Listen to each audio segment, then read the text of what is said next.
PM Modi के जन्मदिन पर लगे कोरोना वैक्सीन के 2 करोड़ से ज्यादा डोज। एक दिन में इतनी बड़ी संख्या में टीकाकरण का ये नया रिकॉर्ड है। कोरोना के टीके के 2 करोड़ से ज्यादा डोज और वो भी एक ही दिन में।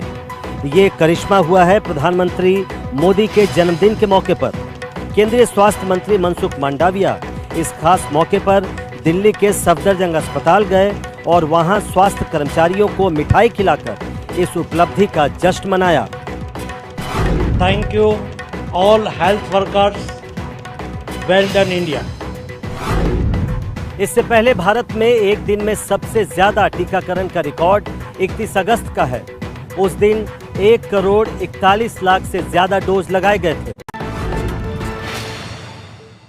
प्रधानमंत्री मोदी ने अफगानिस्तान से जुड़े खतरों को लेकर दुनिया को किया आगाह। एससीओ शिखर सम्मेलन में प्रधानमंत्री मोदी ने कहा कि आतंकवाद को मिल सकता है बढ़ावा। अफगानिस्तान पर आयोजित एससीओ सीएसटीओ आउटरीच शिखर सम्मेलन में प्रधानमंत्री मोदी ने अफगानिस्तान में कट्टरता के खतरों को लेकर चिताया। अफगानिस्तान में सत्ता परिवर्तन इंक्लूसिव नहीं है और बिना नेगोशिएशन के हुआ है। अगर अफगानिस्तान में अस्थिरता और कट्टरवाद बना रहेगा तो इससे पूरे विश्व में आतंकवादी और एक्सट्रीमिस्ट विचारधाराओं को बढ़ावा मिलेगा। अन्य उग्रवादी समूहों को हिंसा के माध्यम से सत्ता पाने का प्रोत्साहन भी मिल सकता है। प्रधानमंत्री ने कहा कि ये सुनिश्चित होना चाहिए कि अफगानिस्तान की धरती का प्रयोग किसी भी देश में आतंकवाद फैलाने के लिए नहीं होना चाहिए। जीएसटी के दायरे में नहीं आएगा पेट्रोल और डीजल। जीएसटी काउंसिल ने केरल हाईकोर्ट के सुझाव को सिरे से खारिज किया। वित्त मंत्री निर्मला सीतारमण की अध्यक्षता में जीएसटी काउंसिल की 45वीं बैठक लखनऊ में हुई। केरल हाईकोर्ट ने पेट्रोल डीजल को जीएसटी में लाने का जो सुझाव दिया था उसे खारिज कर दिया गया। डिस्कस हुआ बट ब्रीफली सबका मानना था कि अभी इसमें और बहुत सारे डायमेंशंस हैं और सभी डायमेंशंस को देख के ही कोई फाइनल निर्णय लिया जा सकता है। खारिज ही मानूंगा मैं तो। खारिज ही हो गया, चर्चा होने की गुंजाइश नहीं लगती है क्योंकि जब तक स्टेट्स की जो प्रॉब्लम है, फाइनेंशियल प्रॉब्लम्स है, उसको 100% गारंटी नहीं दी जाए। बैठक के बाद वित्त मंत्री निर्मला सीतारमण ने भी कहा कि पेट्रोल डीजल को जीएसटी में लाने का राज्यों ने विरोध किया है। असल में जून महीने में एक याचिका पर सुनवाई करते हुए केरल हाईकोर्ट ने जीएसटी काउंसिल से कहा था कि वो पेट्रोल और डीजल को जीएसटी के दायरे में लाने पर विचार करें। श्रीनगर के बाद अब कुलगाम में भी आतंकियों ने की पुलिस के एक जवान की हत्या। आतंकियों की तलाश में इलाके की घेराबंदी। ये हमला हुआ दक्षिण कश्मीर के कुलगाम के वनपोह इलाके में। आतंकियों ने यहां रेलवे कांस्टेबल बंटू शर्मा की गोली मारकर हत्या कर दी। कांस्टेबल बंटू शर्मा को गंभीर हालत में नजदीकी अस्पताल ले जाया गया, लेकिन डॉक्टरों ने उसे मृत घोषित कर दिया। डॉक्टरों के मुताबिक पुलिस का जवान मृत हालत में ही अस्पताल पहुंचाया गया था। इस आतंकी हमले के बाद पूरे इलाके की घेराबंदी कर दी गई है। हमलावरों की तलाश में सर्च ऑपरेशन चलाया जा रहा है। ये जम्मू कश्मीर में पुलिस के जवान पर हफ्ते भर के भीतर दूसरा घातक हमला है। इससे पहले बीते रविवार को श्रीनगर में घात लगाकर एक सब इंस्पेक्टर अर्शिद अहमद मीर की हत्या कर दी गई थी। अभिनेता सोनू सूद के ठिकानों पर आज भी पहुंची इनकम टैक्स की टीम। अभिनेता सोनू सूद आयकर चोरी के मामले में मुसीबत में फंस सकते हैं। सोनू सूद को लेकर आज इनकम टैक्स विभाग की टीम ने जयपुर, लखनऊ और नागपुर में सर्वे किया। सूत्रों से पता चला है कि इस दौरान आयकर विभाग को कई ऐसे दस्तावेज मिले हैं जिससे बड़े पैमाने पर आयकर चोरी का शक जताया जा रहा है। बताया जा रहा है कि सोनू सूद को काफी पैसा बॉलीवुड से भी मिला है, जिनको लेकर शुरुआती तौर पर आयकर चोरी का संदेह है। आयकर के अधिकारी सूद चैरिटी फाउंडेशन के दस्तावेजों की भी गहन छानबीन कर रहे हैं। अभी 2 दिन पहले ही अभिनेता सोनू सूद के घर समेत 6 ठिकानों पर आयकर विभाग की टीम पहुंची थी, जहां उन्होंने सभी दस्तावेज खंगाले।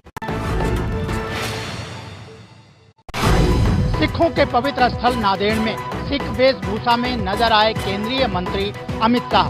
गृह मंत्री एक कार्यक्रम के सिलसिले में नांदेड़ गए थे। नांदेड़ में गृह मंत्री अमित शाह एक अलग ही अंदाज में दिखे। यहां अमित शाह को पारंपरिक चोला पहनाया गया, उन्हें पगड़ी पहनाई गई और कृपाण भी भेंट किया गया। सिखों के पवित्र श्री हजूर साहिब गुरुद्वारा नांदेड़ पहुंचने पर गृह मंत्री अमित शाह का इसी अंदाज में स्वागत हुआ। नांदेड़ साहिब सिखों का 5वां तख्त है और इसकी बहुत मान्यता है। अमित शाह आज़ादी के अमृत महोत्सव के तहत सीआरपीएफ के वृक्षारोपण अभियान के लिए आए थे। उन्होंने यहाँ एक पीपल का पौधा भी लगाया। ये पौधा इस अभियान का 1 करोड़वां पौधा है। हिमाचल प्रदेश को पूर्ण राज्य बने आज 50 साल पूरे हो गए हैं। इस खास मौके पर राष्ट्रपति रामनाथ कोविंद ने आज हिमाचल विधानसभा के विशेष सत्र को संबोधित किया। विधानसभा हिमाचल की ओर संबोधित कर रहे हैं राष्ट्रपति रामनाथ कोविंद। ऐसे मौके कम ही देखने को मिलते हैं, लेकिन हिमाचल प्रदेश के पूर्ण राज्य का स्वर्ण जयंती समारोह इसी तरह खास बनाया गया। रामनाथ कोविंद ने हिमाचल में विधानसभा के विशेष सत्र को संबोधित किया। इस अवसर पर राज्यपाल ने विधानसभा द्वारा प्रकाशित हु इज हु पुस्तक का विमोचन भी किया और इसकी एक प्रति राष्ट्रपति को भी भेंट की। हिमाचल विधानसभा में राष्ट्रपति के सामने हिमाचल रेजिमेंट के गठन की गुजारिश भी की गई। एक बरसात भी नहीं झेल पाई प्रधानमंत्री सड़क योजना में बनी रोड। उत्तराखंड के उत्तरकाशी में पीएम योजना की पूरी सड़क ही धंस गई। कौन यकीन कर पाएगा कि ये सड़क प्रधानमंत्री ग्रामीण सड़क योजना में बनी है। पूरी सड़क धंसकर खेती के ऊपर जा गिरी। ये उत्तराखंड के उत्तरकाशी के बग्याल गांव की सड़क है, जिसको बनाने में पानी निकासी के लिए नालियां तक नहीं बनाई गई थी। और फिर हुआ ये कि पहली ही बरसात में सड़क ऐसी धंसी कि नीचे खेतों में खड़ी फसल को बर्बाद कर गई। सड़क गई तो गई, अब वो गांव वाले भी परेशान हैं जिनकी खेती बर्बाद हो गई है। गांव वाले अपनी बर्बाद फसल का मुआवजा मांग रहे हैं। चीन से 3 अंतरिक्ष यात्रियों का दस्ता अंतरिक्ष से वापस लौट आया है। ये लोग कुल 3 महीने तक अंतरिक्ष में रहे। चीन के शेंजाओ 12 नाम के अंतरिक्ष यान का कैप्सूल धरती पर इस तरह वापस लौटा।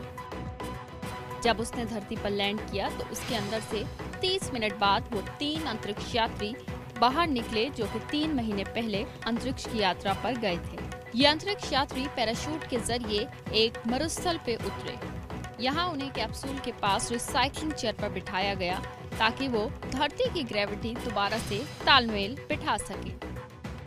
ये चीन का अब तक का सबसे लंबा अंतरिक्ष मिशन था, जो कि इसी साल 17 जून को लॉन्च हुआ था। पाकिस्तान की हुई अंतर्राष्ट्रीय बेइज्जती। न्यूजीलैंड क्रिकेट टीम ने सुरक्षा कारणों की वजह से पाकिस्तान में खेलने से इनकार किया है। पाकिस्तान और न्यूजीलैंड टीम के बीच रावलपिंडी में 3 वनडे और लाहौर में 5 T20 मुकाबले खेले जाने थे।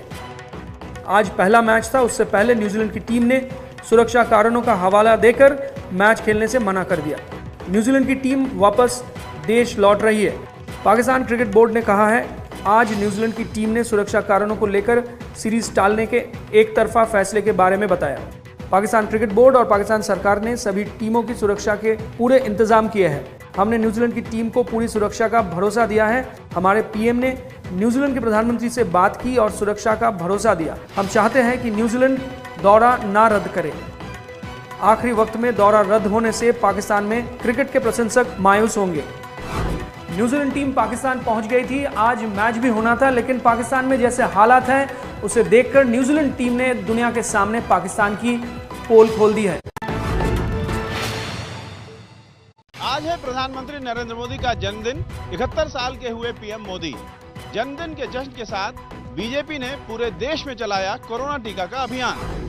पीएम मोदी के जन्मदिन पर आज पूरे देश से ऐसी ही शानदार तस्वीरें आती रहीं। पीएम मोदी के 71 साल पूरे होने पर बीजेपी ने देश भर में सेवा अभियान चलाया, जिसकी शुरुआत बीजेपी अध्यक्ष जेपी नड्डा ने की।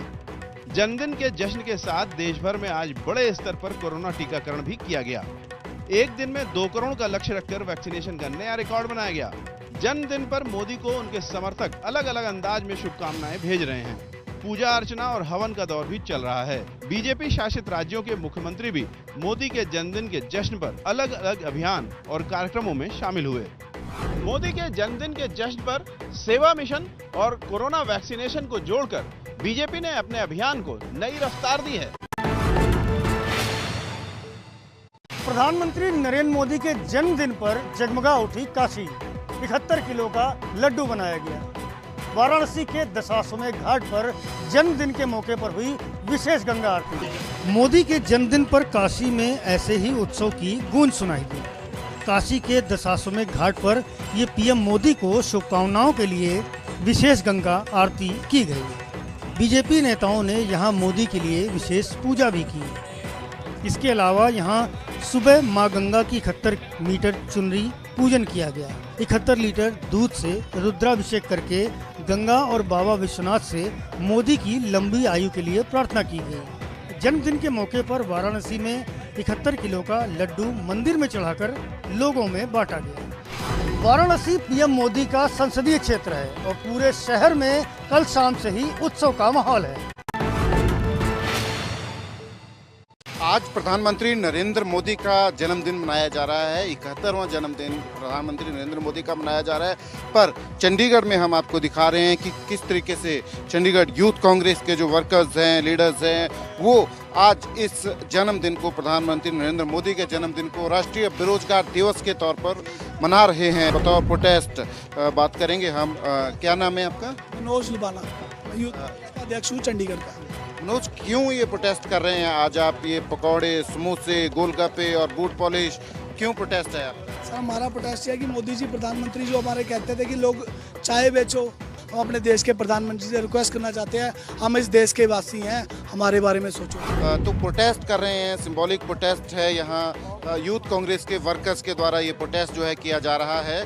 प्रधानमंत्री नरेंद्र मोदी के जन्मदिन को राष्ट्रीय बेरोजगार दिवस के तौर पे चंडीगढ़ यूथ कांग्रेस के वर्कर्स यहाँ मना रहे हैं। कृषि कानून के खिलाफ दिल्ली में आज अकाली कार्यकर्ताओं ने प्रदर्शन किया। रकाबगंज गुरुद्वारे से लेकर संसद तक मार्च निकालने को लेकर कार्यकर्ताओं और पुलिस के बीच हुई झड़प। कृषि कानूनों के विरोध में शिरोमणि अकाली दल ने आज सुबह से ही ऐसे मार्च निकालकर अपने तेवर दिखाए। अकाली दल के प्रदर्शन को देखते हुए दिल्ली पुलिस ने पहले ही संसद जाने वाले रास्तों पर बैरिकेडिंग लगा दी, जिसके बाद पुलिस और प्रदर्शनकारियों का आमना सामना हो गया, झड़प हुई। साल भर से किसान ने अपने सहयोगी पार्टियों से नाता विश्वासघात की, लेकिन सरकार पूरे देश में किसान आधार विश्वासघात कर रही है। सेंटर दी मोदी सरकार ने, हरियाणा दी खट्टर सरकार ने पूरा जोर लाया। आज जरा मार्च है, इत्थे संगत ना पहुंच सके। नए कृषि कानूनों को आज 1 साल पूरा हुआ है। कृषि कानूनों की वजह से अकाली दल गठबंधन तोड़कर मोदी सरकार से अलग हुआ है। यूपी में विधानसभा चुनाव से पहले विपक्ष को सताया ईवीएम में फर्जीवाड़े का डर। अखिलेश यादव बोले, हमें ईवीएम और बीजेपी के डीएम से रहना है सावधान। बिहार की जो बेईमानी हुई है वो ईवीएम और डीएम ने की, डीएम और ईवीएम ने की, लेकिन बंगाल की जनता ने जवाब दिया। हमें इस बार सावधान रहना है ईवीएम डीएम से भी, और जनता को जागरूक कर करके भारतीय जनता पार्टी के लोगों को जवाब देना है। यूपी में अगले साल की शुरुआत में विधानसभा के चुनाव होने हैं। अखिलेश यादव के ईवीएम पर दिए बयान के बाद हर चुनाव की तरह इस बार भी ईवीएम को लेकर बहस शुरू हो सकती है।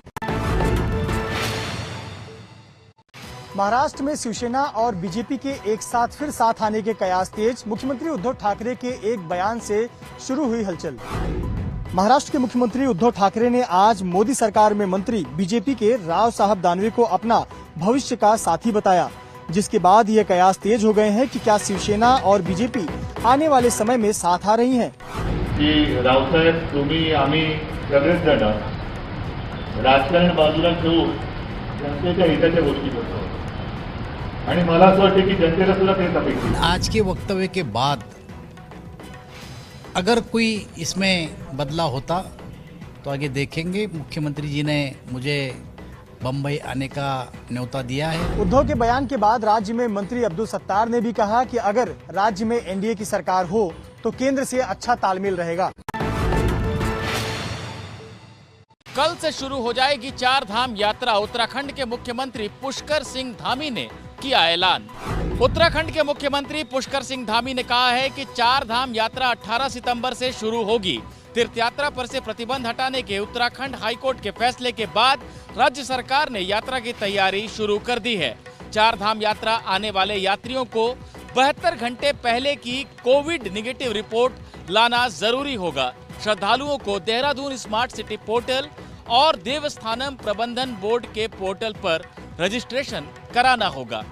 कोरोना के चलते 28 जून को हाईकोर्ट ने इस पर रोक लगाई थी। अब हाईकोर्ट के आदेश के बाद कल से कड़ी सुरक्षा और इंतजामों के साथ शुरू होगी यात्रा। मुंबई के बांद्रा कुर्ला कॉम्प्लेक्स में बन रहा ये पुल आज सुबह ढह गया। पुल का निर्माण MMRDA करवा रहा था। उसके मुताबिक ब्रिज में बेरिंग खराब होने की वजह से ये पुल गिरा है। जिस वक्त पुल गिरा उस पर 20 से ज़्यादा लोग काम कर रहे थे। सभी ने किसी तरह अपनी जान बचाई। चपेट में आने से 14 लोग घायल हुए। इस पुल को साल 2022 तक बनना था, लेकिन हादसे ने पुल बनाने की खामियों का खुलासा कर दिया। विपक्ष अब महाराष्ट्र सरकार पर हादसे के बहाने निशाना साध रहा है।